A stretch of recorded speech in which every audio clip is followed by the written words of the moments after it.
Just a second.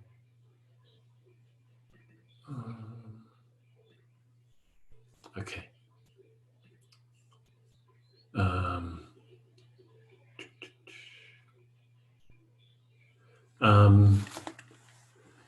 Yeah, somebody wanting that chart that we saw yesterday. Actually, I'm not seeing. Oh, you know what happened? Because I had to log off and log back on because my sound wasn't working.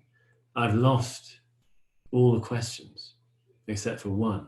So Luke, is it possible to copy the questions that you're seeing in the chat?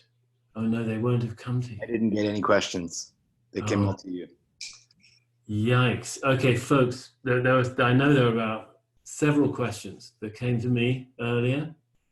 I'm sorry to do this, but can you retype them, please? Because I didn't have any sound, so I don't know why, but what fixed it was logging off and logging back on.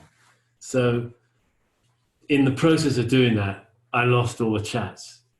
So if you would very kindly just, if you don't mind, please just retype your questions, those of you who had them. I can remember one that came in, which was questioning the statistics that I quoted, particularly about Protestant churches and so on, and pointing out that, you know, of course, a lot of African Americans are Protestant. And it's a good point. I mean, all I can tell you is that what I can do is I can direct you to the talk that I heard where these statistics came from, the ones about, you know, concern about climate change and how that tracks with people of color and white people and so on. So I will do that gladly. Anybody who'd like to see that talk, it was given by a Zen priest called, let me just check. Kritikanko, a Zen priest and activist and so on. So I can happily do that. They're not made up by me, by the way. Another question came in about the word supremacy, white supremacy. I mean, and saying surely white supremacy means sort of the belief that white isn't it the same essentially as white supremacism, which is a very understandable point. I think what's happened is that the meaning of the word has changed, and that there was a time when white supremacy meant believing that the white race was supreme, sort of entitled to its power and dominance through its sort of racial supremacy, in the sense of sort of, you know, being kind of worthy of that or something. But I think the meaning has simply changed, and it now means, in common current parlance, it means simply white dominance, white power.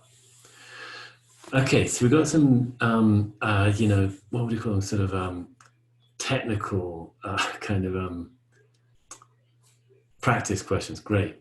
Could you say more about breathing during sitting?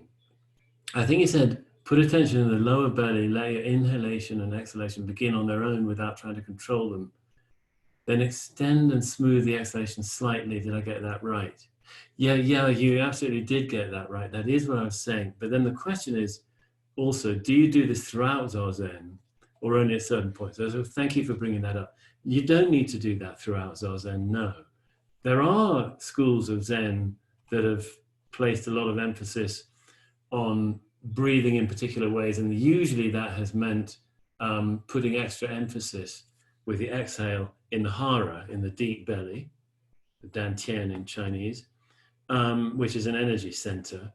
But our line hasn't emphasized that. I think actually it's possible that somewhere around the mid-20th century, there might have been one abbot who did at some point emphasize that. but it got dropped. If I'm even right about that, it got dropped. You don't need to do that. Sometimes it's helpful. If you're needing to ground and settle, yes, it can help to do it for a while, but you don't need to do it all the time. Okay, here's another one. Sometimes when I do mu, it feels like there's a sudden expansion of my sense of self. But as things are starting to expand, there's a tight contraction in my solar plexus that stops the expansion. It feels like fearfulness of losing my identity to a vaster space. Well, I think that's very well put. I think it's well understood. It sounds like it is indeed a fearfulness of losing our identity to a vaster space. So what to do about that? Well, I mean, you don't really need to do anything about it except note it. Allow the fear. Allow the fear. I mean, that would be, in terms of the sort of levels, I still don't like the word level, but I've been using it. I'm sort of stuck with it until I come up with a better term, but modes maybe, or paths even. But in terms of them, you could say, well, what's happening there perhaps is that you're getting a little bit of a taste of this sort of third zone, and then something happens that needs the attention of the first way, of the allowing, if you see what I mean. So I'm believing, until further notice, until proven otherwise, that it's useful to have the sort of a sense of these zones or levels, and to be versatile and flexible. So sort of, could we say, sort of expanding the quiver, like a surfer might have different boards for different conditions, so I understand. A meditator might actually have different modes for different conditions. When it's right to, wow, some contraction, some fear comes up. Okay, well, we don't hit that with, telling it it's all one. We don't hit it with anything. We allow it. Okay, I'm going to keep going. I hope that's some help. I mean, try it and see, and please report back. This one. Today was great, then it got worse. Well, good. Remember that comment. Don't worry, it's going to get worse. What is it? A lot of old stuff came up. Then it got great. I felt Kuan Yin energy flowing through me, realizing that what I need is compassion with myself. Hooray. Exactly. There you go. Level 2 coming in. Kuan Yin helping. Realizing that what I need is compassion. Oh, exactly. The falling snow felt very soothing. I'm happy to hear it. Okay, good. Well, thank you. I mean, that's what we want. I mean, in a way, it is an excavation process in some ways. It's we're creating this space, open space, taking off the lid, seeing what comes up, and then sitting with it, letting it be. And some of what comes up is difficult. That's probably how we grow, right? Would you recommend that one start sitting with mu? Did I spell that right? M-U, yes, you did spell it right. When would you recommend? Yeah, I personally, I don't exactly know that there's a catch-all answer to this, but my assumption would be, as my teachers have said, that you got to settle in.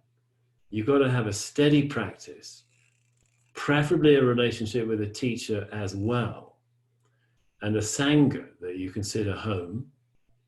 And you might have been sitting anywhere from a year to 3 years, or who knows, longer, before those conditions are set up and the daily sitting is sort of no longer an issue. You just do it. Then it might be a good idea, possibly, to bring in mu. I mean, mu, mu has to be operating in a practice. It does. I don't think there's any point doing it or having it in mind or something unless you've already got a regular sitting practice that it operates in. It's like a fertilizer. If there isn't the soil already there, it's got nothing to work on. Or if the plant isn't already sprouting, at least shoots, then you can add mu. So you've got to have that in place. Could you please repeat the name of the Zen priest who gave the talk you mentioned?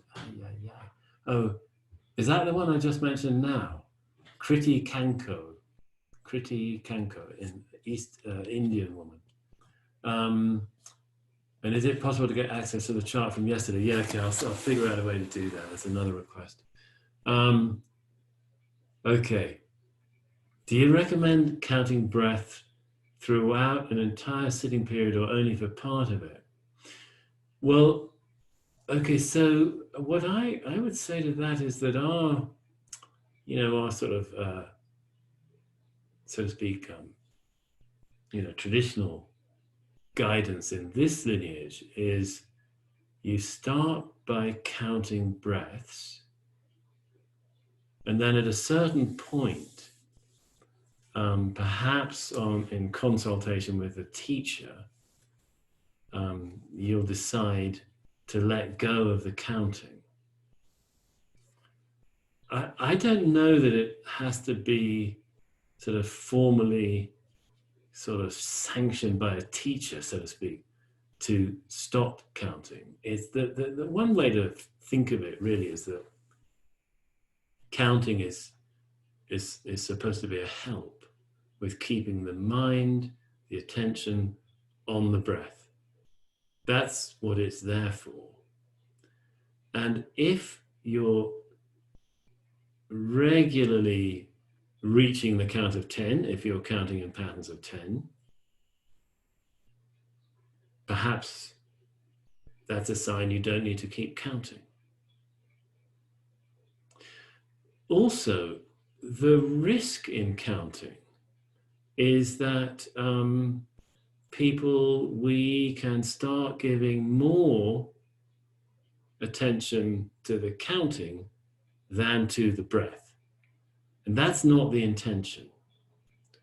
The intention is to have the attention on with the experience of breathing,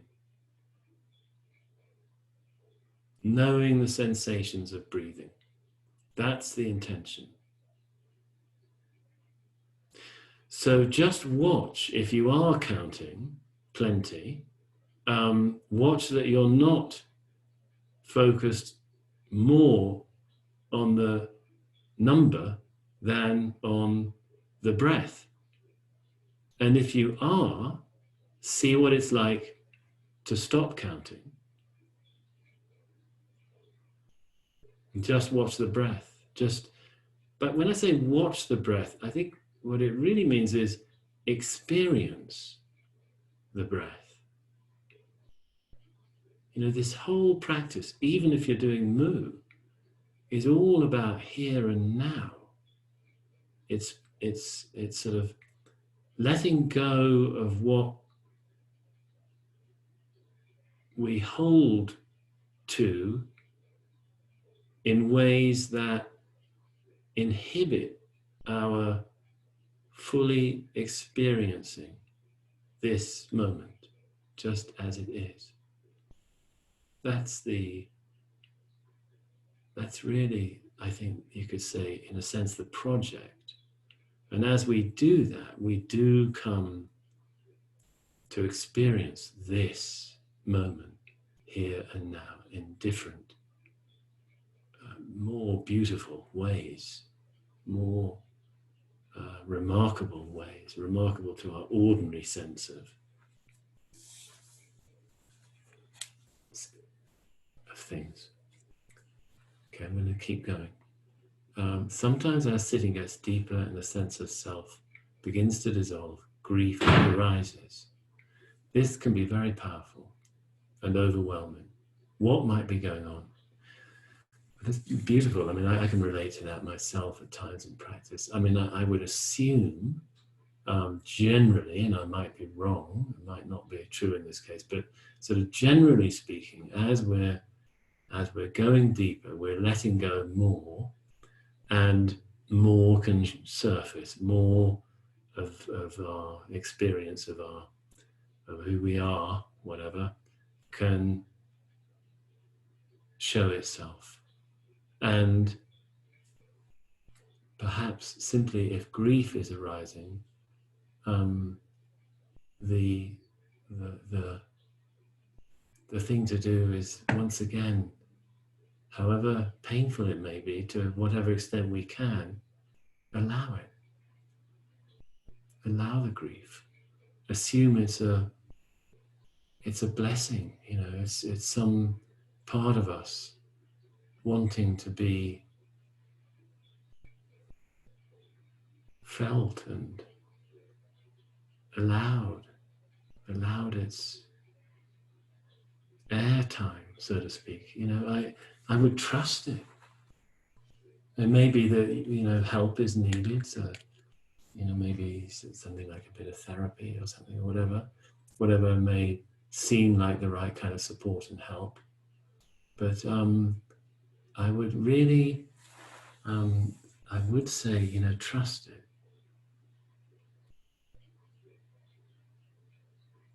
And have whatever support you might feel would be helpful.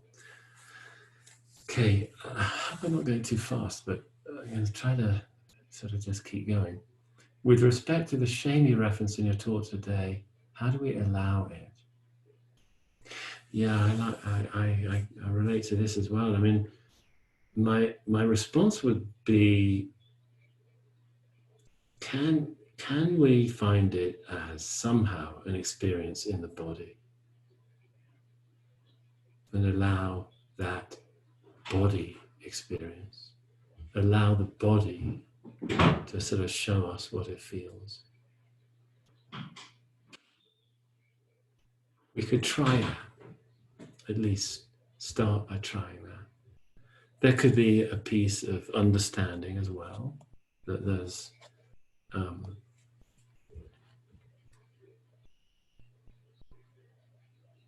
quite a bit of conditioning around shame, you know, individually and culturally.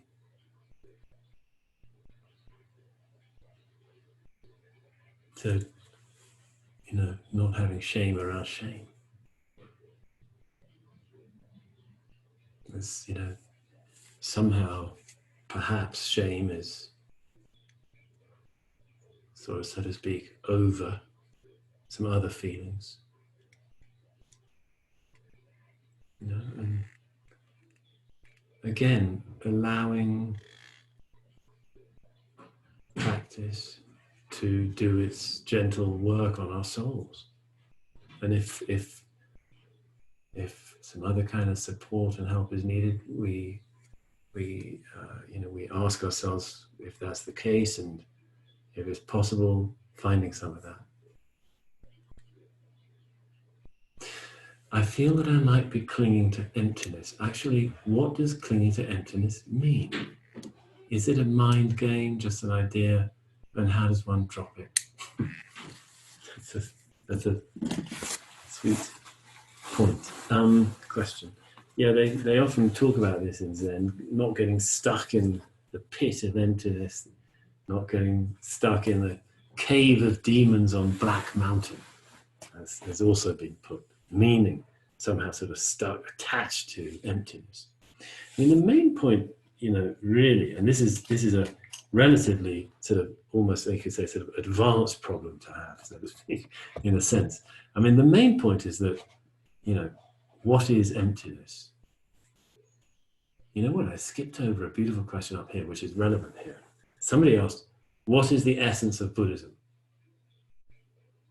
Well, this is pertinent to this emptiness question. What is the essence of Buddhism? Luckily, many masters actually asked this question in the koans. So I don't have to do anything except quote one perfect answer. It's Seigen Gyoshi. He was asked, what is the essence of Buddhism?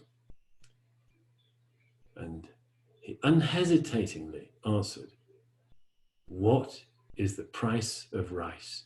in Ryo. What is the essence of Buddhism? Here it is. What is the price of rice in Ryo?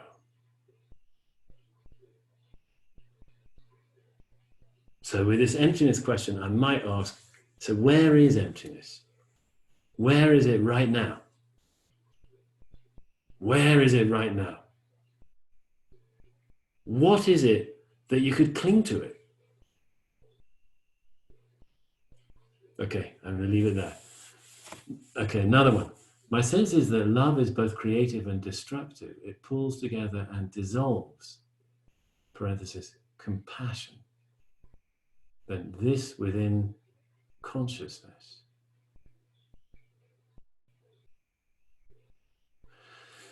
I don't know. I'm not sure I'm equipped to respond to this. It pulls together. I mean, there's, I guess, of course, lots of different meanings of the word love. Okay, so may I just assume we're talking about this original love? It makes it easy for me. Definitely creative. I mean, I think destruction is just part of its functioning. Things arise and pass away. That's how it functions. It pulls together. Well, this original love is discovering that all is one and therefore there's no pulling together. And dissolves, it dissolves sense of boundary, dissolves sense of borders. It reveals seamlessness. It's a solvent of separation. It dissolves separation. So yes, okay, I think the answer is yes, yes, yes. A point about, sounds like the YouTube, sounds like would be really good to see. I'm just going to copy it. The truth about the Confederacy in the US on YouTube, speaker Jeffrey Robinson. Okay, so folks, just note that if you're interested. Excuse me just a moment, I'm going to drop it in so I don't forget. See, we need to be educating ourselves. By the way, one point that might be of interest to some is that in 2015, the British Treasury finally finished paying off reparations that it undertook to pay in 1833 of £20 million then, which is about £17 billion today, to slave owners. 46,000 slave owners received £17 billion in reparations. If anybody's in doubt about how racist our, what do we call it, transatlantic world is, just consider that. There's a great book that was a little Bible for me at one point by a former Prime Minister of Trinidad and Tobago, where I lived for a little bit when I was a musician, Dr. Eric Williams. He wrote a book called King Sugar. And the argument of the book was that the massive acceleration in capitalism that happened in the so-called Atlantic economy in the 17th and 18th centuries, what enabled it was turning human beings into capital. It's a very good book. I think it's probably stood the test of time if anybody's interested. Okay, now we've got another practice one. Okay. My tolerance for enduring postural pain seems to be quite high. Fairly often I end a sit and my legs, ankles, feet are so tense, it takes minutes to recover and be able to move again. So much so that I can't immediately stand or walk. Is this a foolish level of stubbornness and masochism rather than a healthy, challenging, and allowing of pain? Yeah, I sympathize. I mean, I would say one mentor of mine actually would say, you know, if you've done an extra long sit and you're still limping in an hour, you overdid it. But I think that's a bit hardcore. actually. I would say just, I mean, are you sticking to 25-minute sits would be an initial question. I think there's a compassion in the 25-minute sit. And I know I've been introducing these slightly longer sits, but actually the point is that they have a little thing in the middle where anybody who wants to is encouraged to move, switch their legs, and so on. I mean, please be careful. I don't really think that, I mean, yes, you know, occasionally to sit beyond our comfort zone may certainly be of value, but I mean, not on a regular basis. I think, you know, there's wisdom in the 25-minute sit, which is shorter than many schools and lineages would have, but I think it's there for a reason. Be careful, you know, be careful. I mean, I think one can,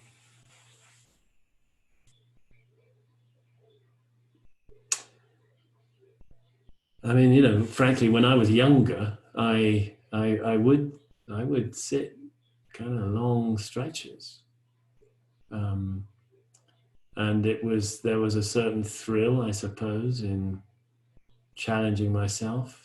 I think I was lucky that it didn't do any permanent damage, and I mean, maybe it has. I mean, I have lower back issues. Maybe they've got something to do with that. I don't know. But I would just say, yeah, please be careful. We don't need to get hurt, actually. We really don't doing this practice. Okay. Somebody's posted a YouTube link, so please take a look at that. That's for everybody. Will moo, who, or what continue in the background as our questioning, even as things arise in our fields of perception?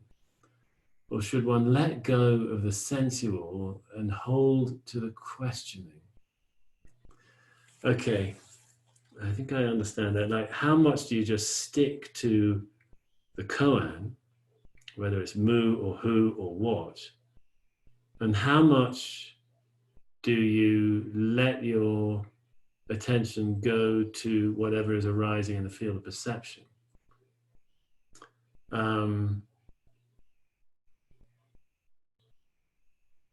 Yeah, I mean, in a sense, if you don't do that somewhat, you don't get a chance to get absorbed in the koan, in the mu. If every time, you know, you hear a sound, you just go to that sound, and every time you're aware of your knee, you're aware of your breath, you're aware of your body, you're aware of sight in front of you, then you're not going to get a chance to really get absorbed in mu.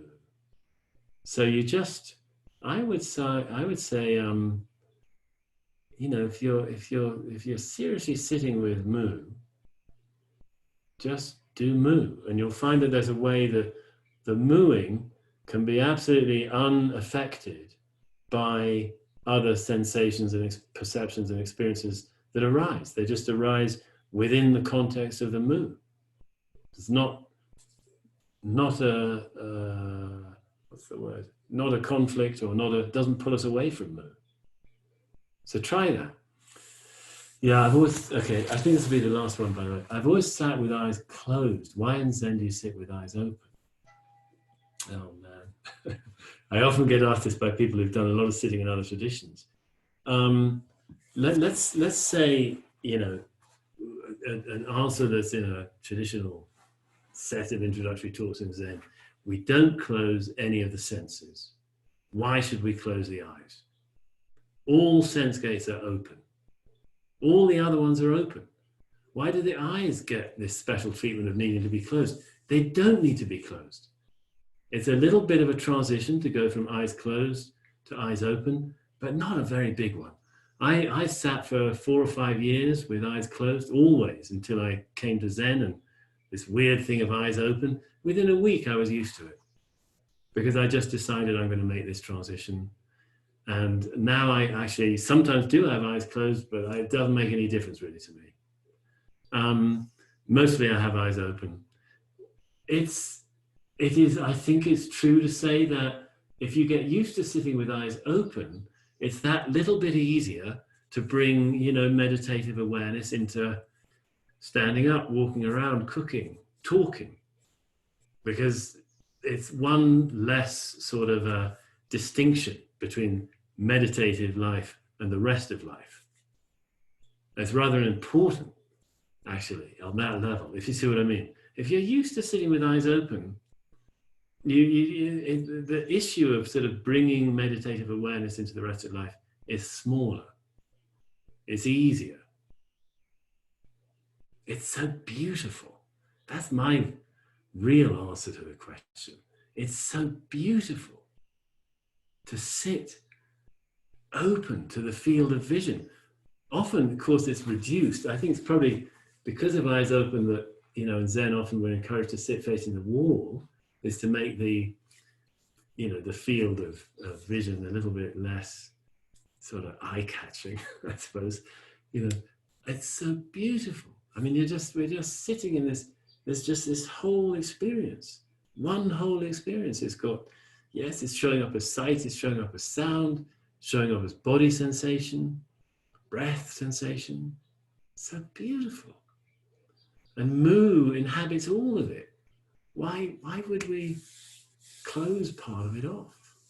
So the advice would be, I mean, I'm not saying, I don't mean to be sort of in any way disrespecting the many, many traditions that encourage eyes closed. Nothing wrong with that. But why don't you just give yourself a chance to make the transition.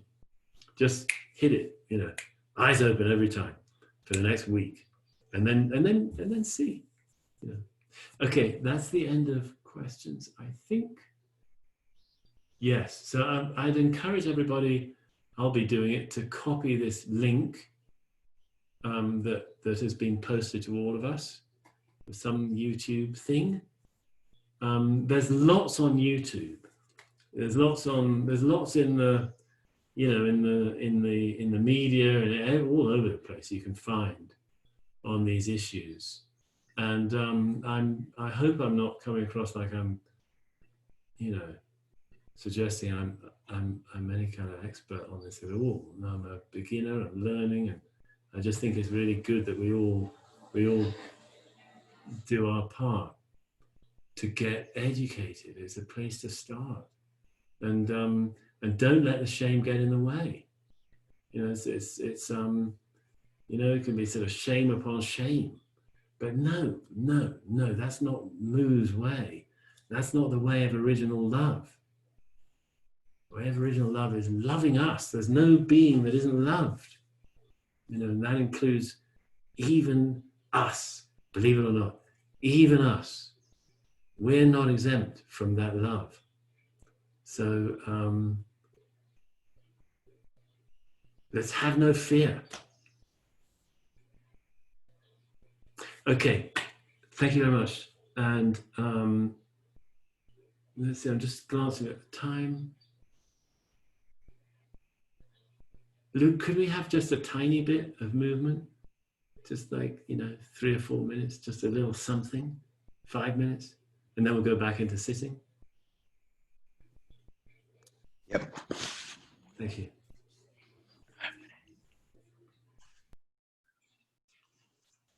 Go to all fours, everybody.